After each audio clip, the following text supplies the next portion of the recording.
बोलो जयकारा बोल मेरे श्री गुरु महाराज की जय।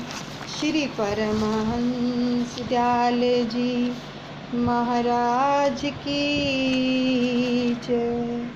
सभी प्रेमी एकाग्रचित होकर बैठेंगे।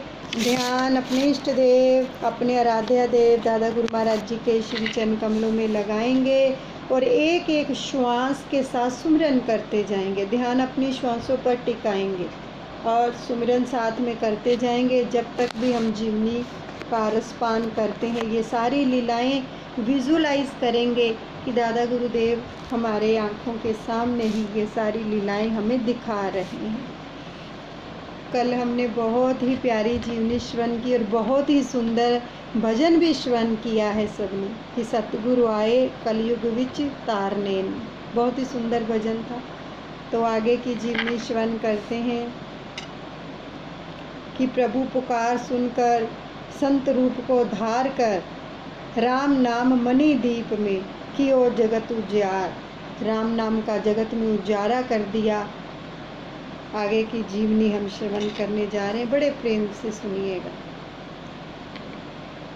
व्यर्थ जाए कैसे भला साधु का तप त्याग, रामा साधु का तप त्याग। उदय हो गए जानिए इस भूमि के भाग। बोल मेरे गुरु महाराज की जय, मेरे दादा गुरुदेव की जय। साधु का तप त्याग कभी व्यर्थ नहीं जाता, क्योंकि साधु जगत के कल्याण के लिए ही तप करता है। इसलिए तो सतगुरुदेव भगवान का शुभागमन हुआ। मानो इस भूमि के भाग्य उदय हो गए। इस पवित्र भूमि पर अनेक साधु संत तप कर रहे थे और संसारी जीव सत्संगति का जो था लाभ प्राप्त कर रहे थे। करते थे साधु संत भजन, जब सारी दुनिया सोती थी। होता था योगाभ्यास पहले, फिर आरती पूजा होती थी। बजते थे घंटे शंख झांझे, ढोलक मृदंग चिमटे बाजे। धुन अनहद की सी होती थी, वर्षा ऋतु में जिमी घन बाजे। आरती में घंटा, शंख, ढोलक, बाजे, मृदंग आदि अनेक प्रकार के बाजे बाजते थे, ताकि उनकी ध्वनियों को सुन सुनकर अज्ञानता की निद्रा में पड़े सोते हुए संसारिक नर नारी जाग उठे। इन वचनों को श्रवण कीजिए। कितना कुछ बाजता था और वे भी इसमें सम्मिलित होने के लिए आ सके। यानी कि इतने ये मृदंग, ढोलक, घंटा, शंख, नाद क्यों बाजते थे? जो लोग सोए हुए हैं इनकी आवाज़ को सुनकर मोह निद्रा को त्याग दें और आरती में शामिल हो जाएं। जैसे ब्रह्मांड में अंतर्मुख आरती होती है ना, ब्रह्मांड, वैसी ही आरती में भी ध्वनियाँ होती हैं। संसारी लोग अपने शरीर के अंदर की आरती तो नहीं सुन सकते। वचनों को पकड़ो।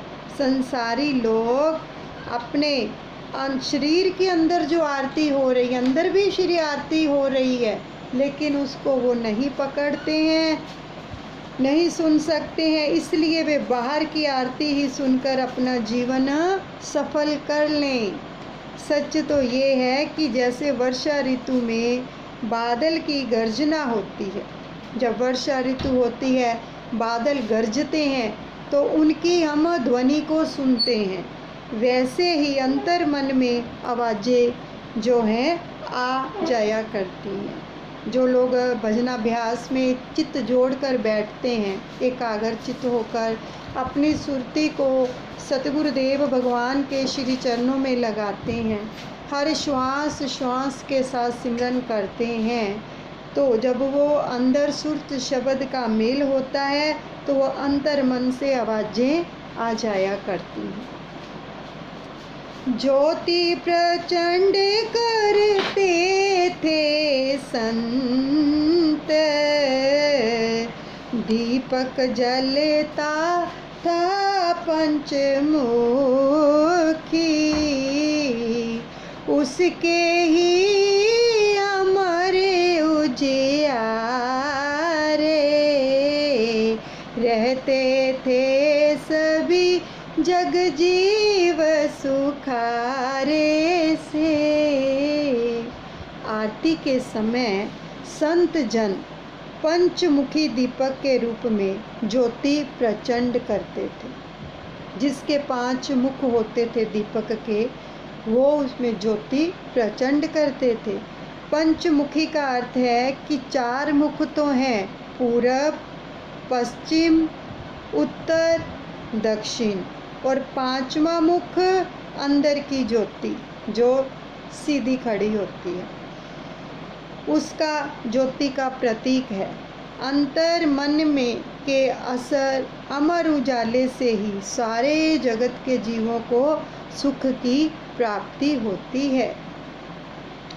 जो भी श्री चरणों में आता, वह नतमस्तक हो ही जाता। दंडवत प्रणाम कर साष्टांग, गुणवादे आपके गाता। ऐसी पावन वेला में जो भी जीव गुरुदेव के चरणों में आकर आरती में सम्मिलित होकर नतमस्तक होकर दंडवत प्रणाम करके आरती का गायन करता था, वह भी बहुत भाग्यशाली माना जाता था। क्योंकि गायन से अपना मुख भी पवित्र होता है और अपनी आवाज़ किसी के कानों में पड़ी तो उसको भी लाभ होता है। विख्यात कथावाचक पंडित, गुणवान गुणी ज्ञानी और ध्यानी, जन मन को मुग्ध करने वाले, भय सुनवानी पानी पानी। बड़े बड़े प्रसिद्ध गायक, कथावाचक, गुणी ज्ञानी पंडित, अच्छे मधुर भाषी, जन मन को मुग्ध बनाने वाले संगीतज्ञ भी महाराज श्री की आरती तथा आपकी वाणी सुनकर पानी पानी हो जाते थे। आपकी पावन मधुर वाणी आकाशवाणी के समान हृदय को शांति देने वाली होती थी। संगीतकार सकुचित भये, वाणी वक्ता सब शांत हो गए। जहाँ शब्द रूप सारे गंध नाही, तहाँ मन इंद्रिय एकांत होए। महाराज श्री की इस मधुर वाणी को सुनकर संगीतकार अपने को ही तुच्छ समझने लगे। वक्ताओं की वाणी शांत हो गई।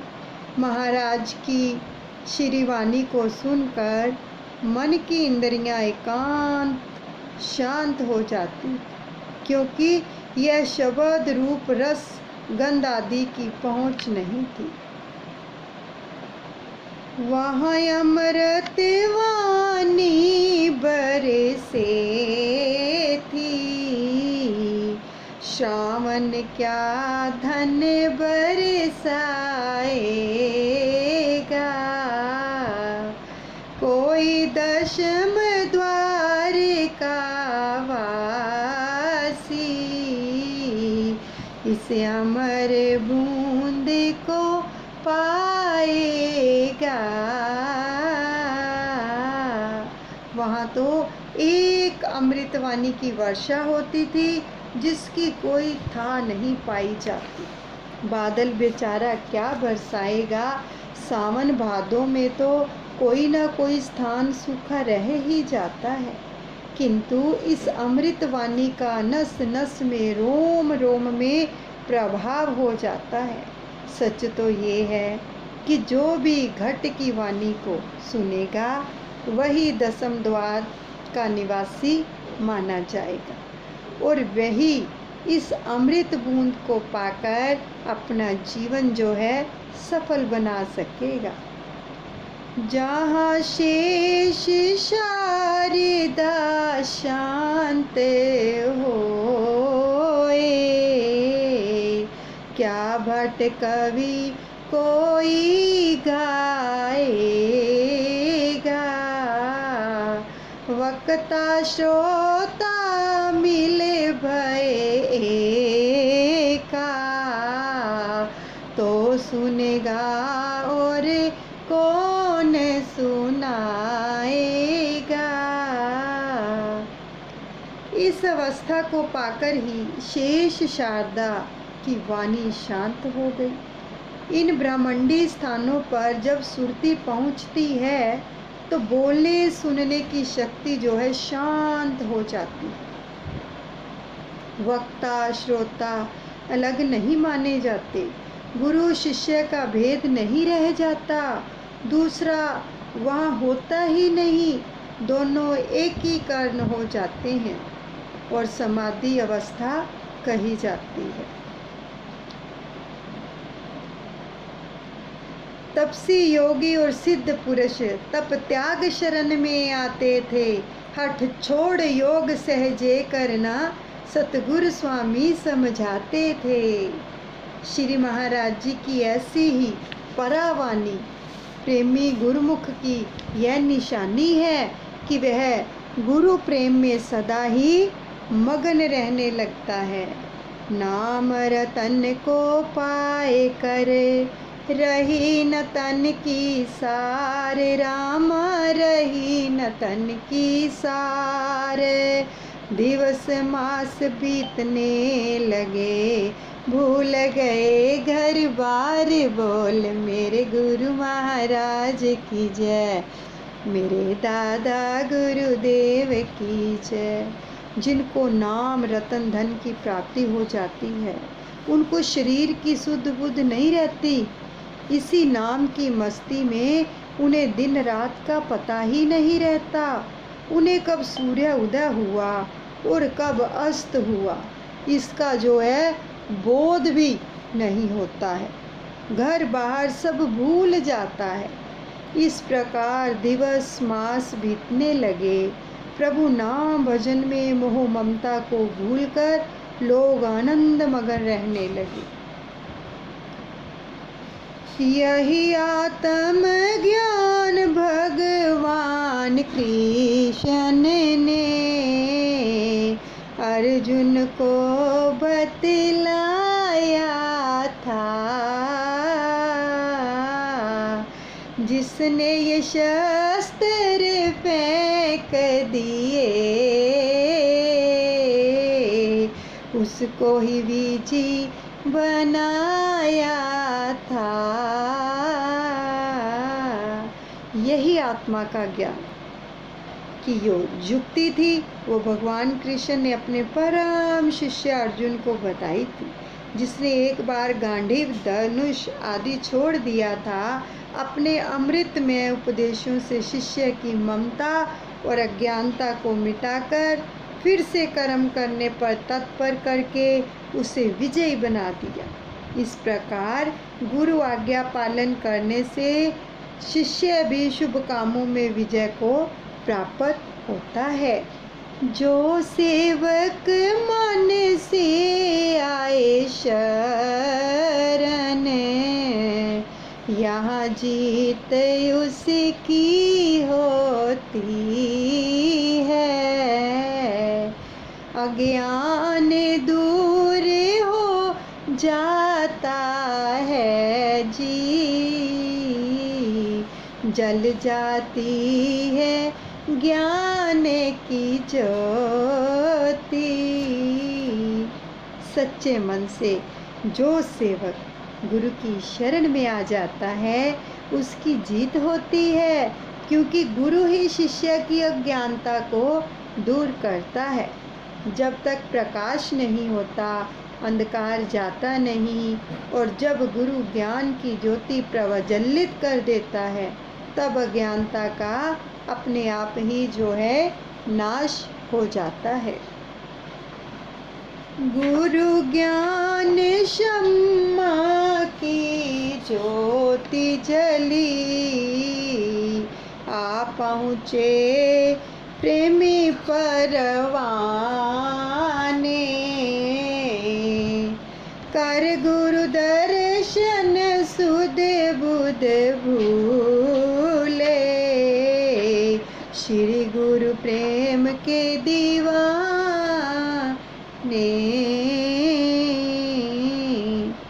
जब गुरु ज्ञान रूपी क्षमा ज्योति का प्रकाश होता है तो क्षमा के प्रेमी परवाने गुरु प्रेमी बिना बुलाए भागे चले आते हैं, और वे ही सच्चे प्रेमी गुरु दर्शनों से तन की सुधि भूलकर गुरु प्रेम की मस्ती का नज़ारा लेते हैं। लीजिए नज़ारा, जिन्होंने भी दर्शन किए हुए हैं, चाहे किसी भी परमहंसों के, सब नज़ारा लीजिए विजुलाइज करके। संगत जिसने दो एक घड़ी की, सच्चे मन से सतगुरु जी की, वह झूठे जग को भूल गया, आया शरण सतगुरु जी की। सच्चे सतगुरु की संगत, जो सच्चे मन से एक घड़ी भी कर लेता है तो उसको झूठे जगत की ममता छू नहीं पाती, छू ही नहीं सकती। एक घड़ी भी अगर कोई कर लेता है लेकिन सच्चे मन से, तो वह तो इस प्रकार नश्वर संसार को ही भूल जाता है। सच तो ये है कि जो शरणागति को प्राप्त कर लेता है वह सुख रूप ही हो जाता है। घर बार छोड़े परिवार दिया, नाता सतगुरु से जोड़ लिया, श्री गुरु प्रेम का पी प्याला, विषयों से मन मोड़ लिया। पूर्ण सतगुरु की शरण को प्राप्त करने वाले को संसार व्यवहार की कोई भी जो बात है नहीं सुहाती है। वह तो केवल एक ही प्रेम रस को पान करने वाला भजनानंदी बना रहता है। उसकी सेवा सुमिरन में चित्तवृत्ति लगी रहती है। उसको संतों की संगत में सत्संग, भजन, कीर्तन आदि में सुख की अनुभूति होती है। जहाँ तहाँ बैठे गुरु भक्त लोग, लीला सतगुरु की गाते हैं। हमने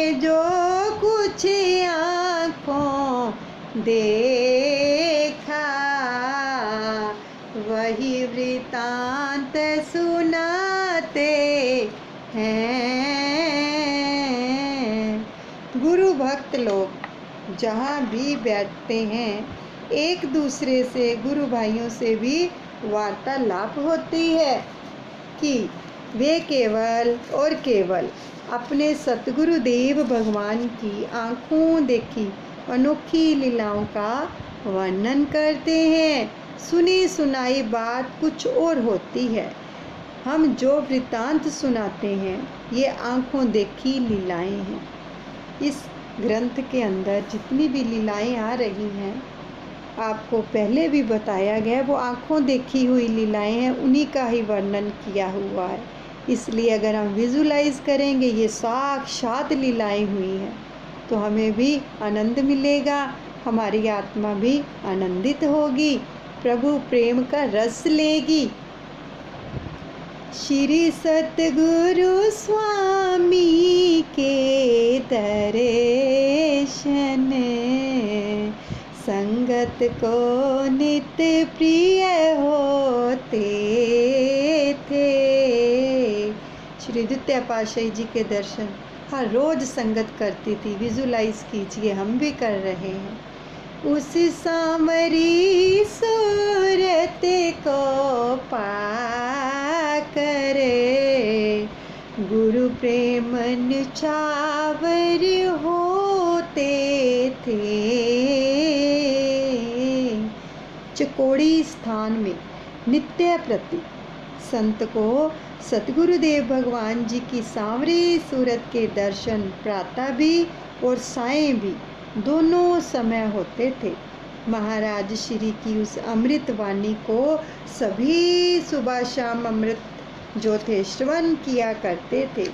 प्रेमी जन अपने इष्ट देव भगवान की सांवरी सूरत को देख देख कर सदा अपने आप को उन पर न्यौछावर करने के लिए तैयार ही रहते थे। बोलो जयकारा बोल मेरे श्री गुरु महाराज की जय। श्री परमहंस दयाले जी महाराज की जय।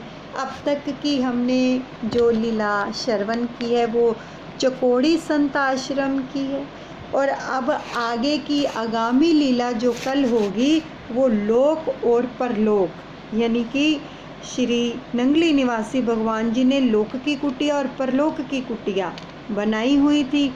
आगे इसको हम श्रवण करेंगे। बहुत ही प्यारी जीवनी है, इसलिए जुड़ा करो जीवनी के साथ प्रेमियों। साथ साथ में सिमरन चलता है, हमारे भाग्य उदय होते हैं। कहाँ मिलता है कलयुग में अपने प्रभु के पास बैठने का मौका। हम तो कहीं कभी कहीं कभी कहीं कभी किसी काम में उलझे रहते हैं, कभी किसी काम में उलझे रहते हैं। जिन बहनों माताओं के पास समय नहीं है, जो कहते हैं हम जीवनी नहीं सुन सकते, रात को 9 से 10 का ये सत्संग अटेंड नहीं कर सकते हैं, उनके लिए प्रार्थना है कि देखो आप लगा लिया करो, कम से कम कानों में प्रभु का नाम तो सुनता है ना। और जब आप कुछ कार्य भी कर रहे हैं उसके अंदर भी वो पॉजिटिव ऊर्जा जाती है, ये बहुत बड़ा बेनिफिट होता है। देखो अभी श्री वचन क्या आए हैं कि जो लोग सो रहे होते थे श्री आरती के समय, तो इतनी ज़ोर ज़ोर से मृदंग ताल ढोलक बाजे बजते थे ताकि उनकी आवाज़ को सुनकर मोह निद्रा में सोए हुए लोग जागकर प्रभु की श्री आरती करें, उसमें सम्मिलित हो जाएं, ताकि उनका भी कल्याण हो। इसी प्रकार चाहे हमारे पास समय नहीं है, क्यों नहीं है, हम अपने समय को खुद बनाते हैं। भोजन बना रहे हो, कोई कार्य कर रहे हो तो लगाओ, उसमें से जो आवाज़ निकलती है वो पॉजिटिव तरंगे आपके भोजन में पड़ेंगी जो भी कार्य कर रहे हो, और जो वो भोजन को ग्रहण करेगा उसके अंदर वो भोजन जाएगा तो उसके अंदर भी पॉजिटिव ऊर्जा आएगी। ये श्री ग्रंथ में ही वचन आ रहे हैं। ध्वनि से भी हमें कितना कुछ मिलता है, हमारी आत्मा जागृत होती है ध्वनियों से। चाहे वो हम श्री गुरु महाराज जी की जीवनी श्रवण कर रहे हैं, ठीक है, जो भी श्रवण कर रहे हैं, सत्संग श्रवण कर रहे हैं, उसके अंदर से पॉजिटिव वाइब्रेशन निकलती हैं, तरंगे निकलती हैं, और वो तरंगे हमारे आसपास बैठे सबको प्रभावित करती हैं। ये श्री ग्रंथ में भी वचन आए हैं जो आप सुन रहे हैं। तो इसलिए प्रेमियों, जुड़ा करो, समय दोबारा नहीं मिलेगा। दादा गुरु महाराज जी के वचन हैं कि तर्क वितर्क से दूर रहो, वाद विवाद करने वालों से कोसों दूर रहो। अगर कोई करता है तो उसको छोड़कर आगे बढ़ो। भाई, ये भक्ति मार्ग में क्या करेंगे, आगे नहीं बढ़ने देंगे, आप वहीं पर फंस जाओगे वाद विवाद करते करते, और जो कुछ किया है वो सब गवा बैठोगे। इसलिए इन चीज़ों से दूर रहकर, समय बहुत कम है, काम बहुत ज़्यादा है, इसलिए सतगुरु के चरणों से जुड़ो प्यारे प्रेमियों। आप सबका मंगल करें मेरे दादा गुरुदेव। बोलो जयकारा बोल मेरे श्री गुरु महाराज की जय। दयालु श्री परमहंस दयाल जी महाराज की जय। चलिए, अभी श्री गुरु महिमा का पाठ होने जा रहा है। उससे पहले मैं एक बार, बहुत सारे प्रेमियों के मैसेज आए हैं आज जन्मदिन की मुबारकबाद के लिए। उन सबका तहे दिल से, रोम रोम से एक बार फिर से मैं शुक्रिया अदा करती हूँ। अपने दादा गुरु महाराज जी के चरणों में प्रार्थना करती हूँ, जिन्होंने भी ब्लेसिंग दी हैं। मेरे दादा गुरुदेव उनके घर आंगन में भी खूब खुशियाँ बरसाएं और उनका जीवन सुख में, आनंद में, भक्ति में बनाएं। रोम रोम से शुक्रिया। श्री परमहंस दयाल जी, आप जी के श्री चरण कमलों में जिन प्रेमियों ने भी श्रद्धा प्रेम से श्री गुरु महिमा का पाठ श्रवण